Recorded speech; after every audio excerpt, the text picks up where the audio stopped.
জনতাৰ ওপৰত এইবাৰ পুনৰ মাধমাৰ সুৰাই বৃদ্ধি কৰা হৈছে টোল টেক্স। আপুনি আপোনাৰ বাহনখন লৈ যোৱাৰ পূৰ্বে এতিয়া ভাবিবলৈ বাধ্য হ'ব কোনখন টোল গেটত আপুনি কিমান টকা ভৰিব লাগিব। 1 এপ্ৰিলৰ পৰা কাৰ্যকাৰী হোৱাকৈ এখন ৰাষ্ট্ৰীয় ঘাইপথ প্ৰাধিকৰণে এখন বিশেষ জাননী প্ৰেৰণ কৰিছিল আৰু সেই জাননীত স্পষ্টকৈ উল্লেখ আছে যে কোনখন টোল গেটত আপুনি কিমান টকা দিব লাগিব। টোল টেক্স ইতিমধ্যে বৃদ্ধি কৰা হৈছে। এই মুহূৰ্তত আমি জনাব বিচাৰিছোঁ টোল টেক্স ইতিমধ্যে বৃদ্ধি কৰা হৈছে আৰু 1 এপ্ৰিলৰ পৰা কাৰ্যকৰী হোৱাকৈ এই টোল টেক্সৰ মাচুল বৃদ্ধি কৰা হৈছে। পূৰ্বে আপুনি যিসমূহ লঘু বাহনৰ ক্ষেত্ৰত যি আছিলে নিৰিখ ধাৰ্য কৰা আছিলে তাৰ পূৰ্বে ইতিমধ্যে বৃদ্ধি কৰা হৈছে।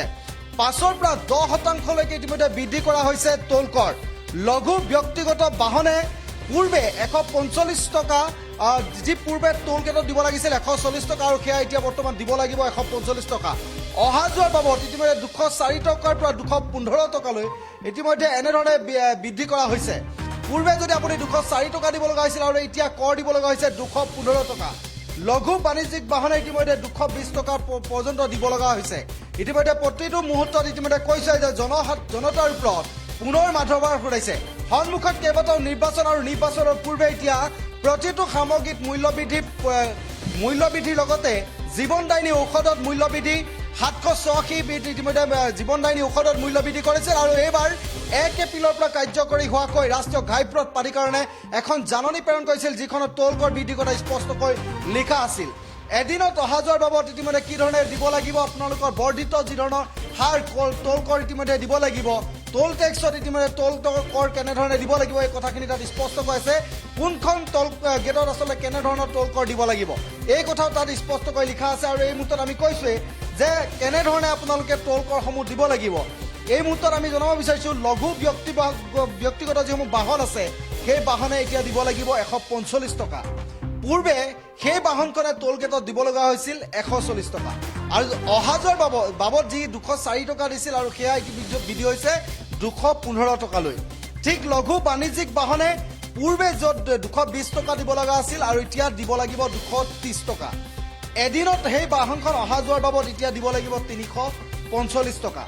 ঠিক একেদৰে যাত্ৰীবাহী যি বাছৰ অহা যোৱাৰ বাবে পূৰ্বে যি 700 টকা দিব লাগিছিল আৰু সেই 700 টকাৰ পৰিৱৰ্তে এতিয়া দিব লাগিব 725 টকা। 3XL বাহনে যিসমূহ পূৰ্বে তেওঁলোকে যি ধৰণে 760 টকাৰ ঠাইত দিব লাগিব এতিয়া 790 টকা আৰু 4-6XL যুক্ত বাহনে দিব লাগিব 755 টকা আৰু তেওঁলোকে অহা যোৱাৰ বাবদ দিব লাগিব এতিয়া 1135 টকা। ঠিক একেদৰে 7 স্কেল যুক্ত যি বাহন আৰু সেই বাহনে দিব লাগিব আচলতে পূৰ্বে যি বাহন আছিলে সেই বাহনৰ নিৰিখৰ ঠাইত যথেষ্ট বৃদ্ধি কৰা হৈছে। এনেদৰেই পুনৰ জনতাৰ ওপৰত মাধমাৰ ঘূৰাইছে আৰু মাধমাৰ সুধাই এইবাৰ টোল কৰ বৃদ্ধি কৰা হৈছে।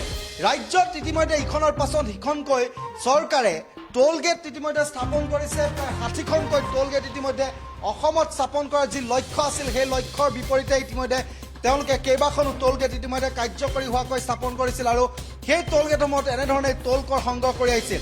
কোটি কোটি টকা টোল কৰ সংগ্ৰহ কৰা চৰকাৰে পুনৰ টোল কৰ বৃদ্ধি কৰিছে আৰু টোল কৰ বৃদ্ধি কৰি তেওঁলোকে ৰাজহ গোটোৱা লক্ষ্য ইতিমধ্যে বান্ধি লৈছে। আৰু এই মুহূৰ্তত আমি কৈছোঁৱে যে ইটোৰ পাছত সিটোকৈ প্ৰতিটো সামগ্ৰীত মূল্য বৃদ্ধিৰে ইতিমধ্যে জ্বলা কলা খুৱাই আছে জনতাক আৰু এইবাৰ পুনৰ টোল কৰ বৃদ্ধি কৰি তেওঁলোকে জনতাৰ মূৰত মাধমাৰ ঘূৰোৱাৰ চেষ্টা চলাইছে। টোল কৰ বৃদ্ধি হোৱাৰ লগে লগে কেৱল বাহনখনতেই আচলতে টোল কৰ বৃদ্ধি কৰাৰ লগে লগে বাহনখনতেই যে টোল কৰ দিব লগা হৈছে এনেকুৱা নহয়। যিসমূহ সামগ্ৰী আদান প্ৰদান কৰা হয় যিসমূহ সামগ্ৰী লৈ যোৱা হয় ট্ৰেন্সপৰ্টেশ্যনৰ যিখিনি খৰচ থাকে অত্যাধিক খৰচ দিব লগা হোৱাৰ বাবে পৰৱৰ্তী সময়ত খাদ্য সামগ্ৰীকে ধৰি বিভিন্ন সামগ্ৰী আচলতে মূল্য বৃদ্ধি হয় আৰু সেয়াই মূল্য বৃদ্ধি কাৰণ। আৰু এনেধৰণে জনসাধাৰণৰ স্বাৰ্থত সবকা সাথ সবকা বিকাশৰ শ্লোগান দিয়া বিজেপি চৰকাৰে এতিয়া জনতাৰ মূৰত এনেধৰণে মাধমাৰ দি প্ৰতিটো দিনাই এটা সামগ্ৰীত তেওঁলোকে দাম বৃদ্ধি কৰি গৈ আছে। পূৰ্বে 50 টকাত আপুনি দৰত ক্ৰয় কৰা পেট্ৰল ডিজেলৰ দাম আজিৰ দিনটোত যদি আপুনি ক্ৰয় কৰিবলৈ যায় প্ৰায় 100 টকা পৰ্যন্ত হৈ পৰি।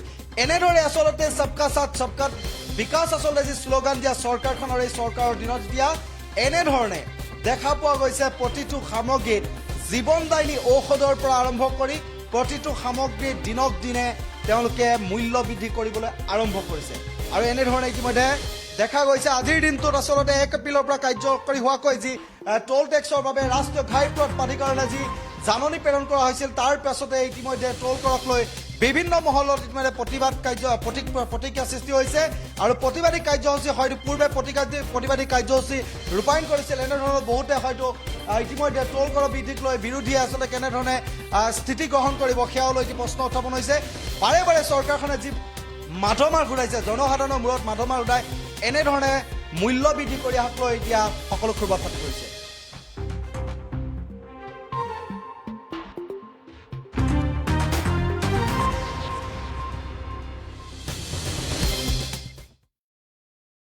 যিকোনো খবৰৰ বাবে যোগাযোগ কৰক 7099017330 লগতে 7099017110 নম্বৰত